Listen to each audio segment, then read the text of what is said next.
मैं Vijendra Kushwaha live classes में आप सभी लोगों का एक बार फिर से स्वागत है। पुनः आज स्काई एकेडमिक JKN चैनल पर ये पहला वीडियो पढ़ाई के संबंध में अपलोड होने जा रहा है। उम्मीद है कि यह वीडियो आप लोगों को पसंद आएगी। कमेंट में ज़रूर बताएंगे।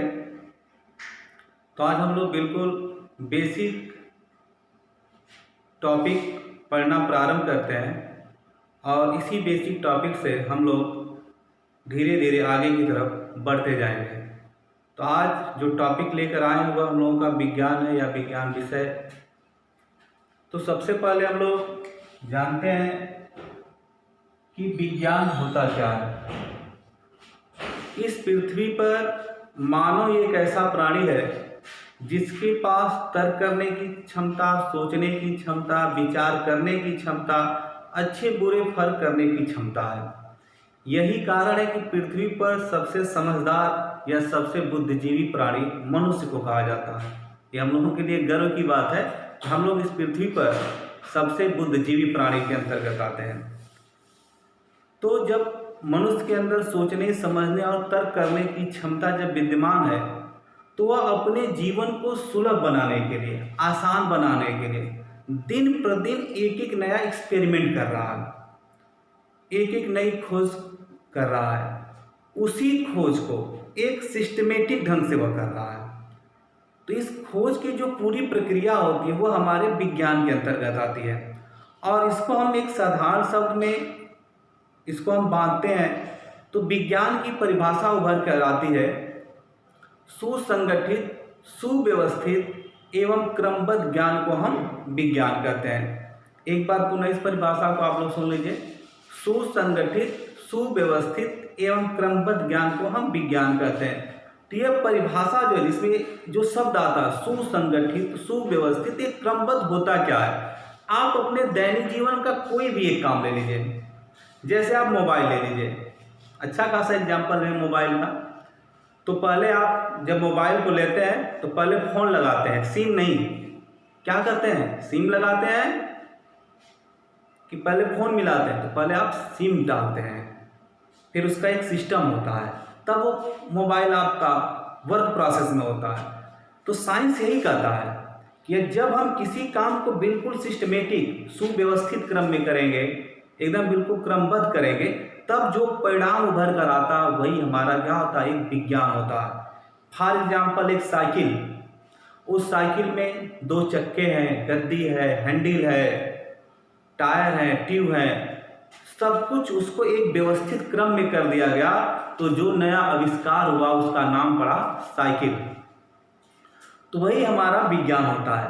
और विज्ञान को अगर हम दूसरे वे में समझें, थोड़ा लीक से हट कर समझें, तो विज्ञान का मतलब यही होता है सत्य की खोज करना, सत्य की खोज करना। और जो मनुष्य के पास जो ज्ञान होता है, हम लोगों के पास जो ज्ञान है, उसका यही काम होता है उस सत्य का हमें अनुभव कराना। जैसे आप मोबाइल इस समय चला रहे हैं तो एक विज्ञान की खोज है और उस खोज का हम लोग अनुभव कर रहे हैं अपने ज्ञान के माध्यम से। तो एक शब्द में यही हमारा क्या है? विज्ञान है। अब विज्ञान के बारे में जिसने सबसे पहले बताया, जिसने विज्ञान की शुरुआत किया, खाना बदोश लाइफ से हम लोगों को आधुनिक स्टाइल तक हम लोग चले आए हैं, तो उसके बारे में जिसने सबसे पहले विज्ञान को एक क्षेत्र बनाया, उनका नाम है अरस्तु। अरस्तु नामक वैज्ञानिक ने विज्ञान की नींव रखे। इसीलिए हम लोग विज्ञान का पिता किसे कहते हैं? अरस्तु को कहते हैं। और विज्ञान शब्द की जो उत्पत्ति होती है वह सिंथिया शब्द, लैटिन की सिंथिया शब्द से विज्ञान शब्द की क्या होती है? उत्पत्ति होती है। विज्ञान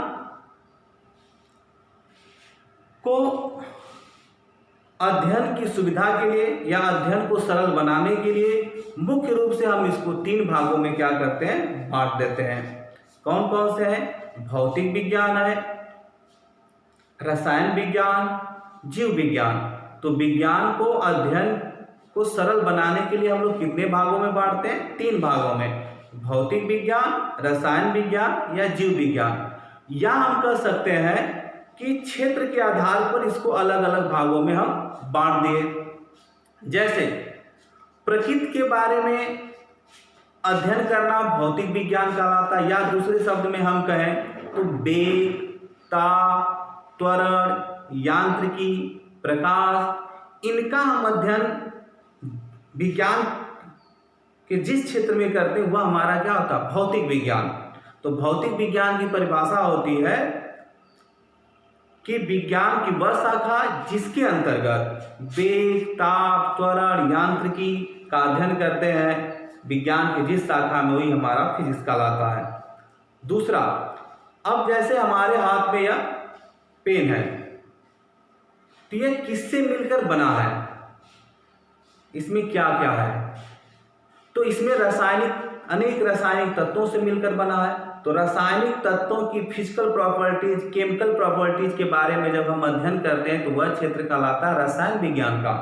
और रसायन विज्ञान के जो जनक हैं वह लेवासिए, तो याद भी करते रहेंगे, रसायन विज्ञान के जनक लेवासिए हैं। अब रसायन विज्ञान की परिभाषा क्या होती है, विज्ञान की वह शाखा जिसके अंतर्गत द्रव्यों के संगठन, गुण, धर्म, संरचना और उनमें होने वाली परस्पर रासायनिक क्रियाओं के बारे में हम अध्ययन करते हैं, वह हमारा क्या होता है, रसायन विज्ञान होता है। कन्फर्म है? एक बार पुनः इस परिभाषा को सुन लीजिए। विज्ञान की वह शाखा जिसके अंतर्गत द्रव्यों के संगठन, गुण, धर्म, संरचना और उनमें होने वाली रासायनिक क्रियाओं के बारे में अध्ययन करते हैं, उसे हम रसायन विज्ञान कहते हैं। और रसायन विज्ञान को, अध्ययन को सरल बनाने के लिए उसको भी हम लोग दो भागों में बांट लेते हैं, या कह सकते हैं कार्बन की उपस्थिति और अनुपस्थिति के आधार पर हम इसको दो भागों में बांट लेते हैं। तो पहला पार्ट होता है आपका कार्बनिक रसायन,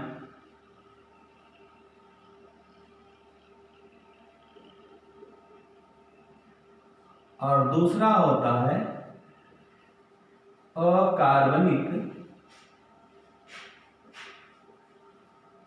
रसायन। ठीक, अब आते हैं जीव विज्ञान पर। तो विज्ञान की वह शाखा जिसके अंतर्गत पेड़, पौधे, जंतुओं के बारे में अध्ययन करते हैं, वही हमारा क्या कहलाता है, जीव विज्ञान कहलाता है। तो जीव विज्ञान की परिभाषा भी एक बार आप पुनः सुन लीजिए। विज्ञान की वह शाखा जिसके अंतर्गत पेड़, पौधे, जंतुओं के बारे में अध्ययन करते हैं, उसे हम जीव विज्ञान कहते हैं। अब जीव विज्ञान को भी दो भागों में बांट लेते हैं, मतलब जीव विज्ञान के जिस शाखा में हम पेड़, पौधों के बारे में अध्ययन करते हैं, उसे हम क्या कहते हैं, वनस्पति विज्ञान। वनस्पति विज्ञान। और जिसमें जंतुओं के बारे में अध्ययन करते हैं, उसे हम कहते हैं जंतु विज्ञान। हो गया। अब मुख्य चीजें एक बार रिपीट कर लीजिए। वनस्पति विज्ञान के पिता थियोफ्रेस्टस। वनस्पति विज्ञान के पिता कौन है, थियोफ्रेस्टस। जंतु विज्ञान के पिता अरस्तु। जीव विज्ञान के पिता अरस्तु। विज्ञान के पिता अरस्तु हैं। अब इसके आगे के जो टॉपिक होंगे उसे हम लोग नेक्स्ट वीडियो में पढ़ेंगे।